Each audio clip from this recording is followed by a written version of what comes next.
New tonight, a Des Moines City Councilman is demanding an apology after the city made an exception to its gender balance policy on Monday. KCCI's Pepper Papura is live at City Hall to explain the policy and the controversy. Pepper.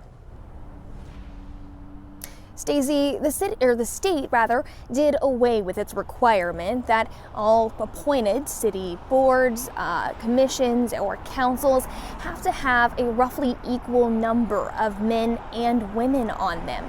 But the city of Des Moines opted to keep that policy. So on Monday, when 2 men were appointed to the Plan and Zoning Board, an exception was made. Now, the city councilmen say that we're having trouble finding qualified candidates, but now some are questioning if due diligence was done to try and find a woman for the role.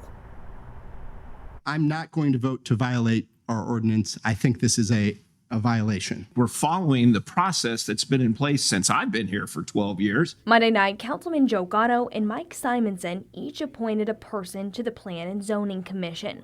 Both were men, offsetting the group's gender balance. It's a good policy. I'm glad the city has kept. Josh Mandelbaum pointed out the city ordinance to council. That requirement is only as good as this council is at following it. But Gatto and Simonson claimed they did their due diligence to try and find a woman, so an exception was warranted. I can't find anyone to serve on any boards or commissions from my ward.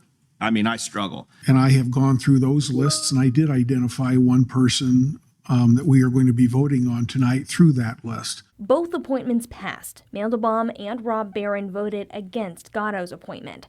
KCCI acquired the list of volunteer applicants for the Plan and Zoning Commission.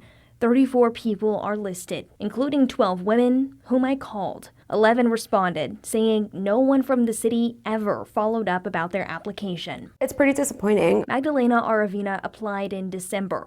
Professionally, she's a landscape architect. She says she doesn't think the role was owed to her, but wishes Gatto or Simonson would have at least sought a conversation. I guess I wasn't given that opportunity to at least say if I was, if I would be interested in doing that.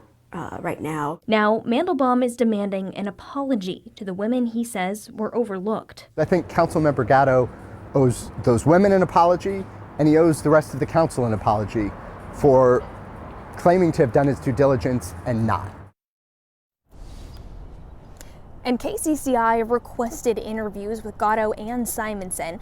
Gatto provided a statement. It says in part, with 1 male and 1 female nomination, my selections to this commission are gender balanced, and I believe that my latest nomination is the best possible advocate as a board member due to his experience in planning and zoning. We have not heard back from Simonson. In Des Moines, Pepper Papura, KCCI 8 News, Iowa's news leader.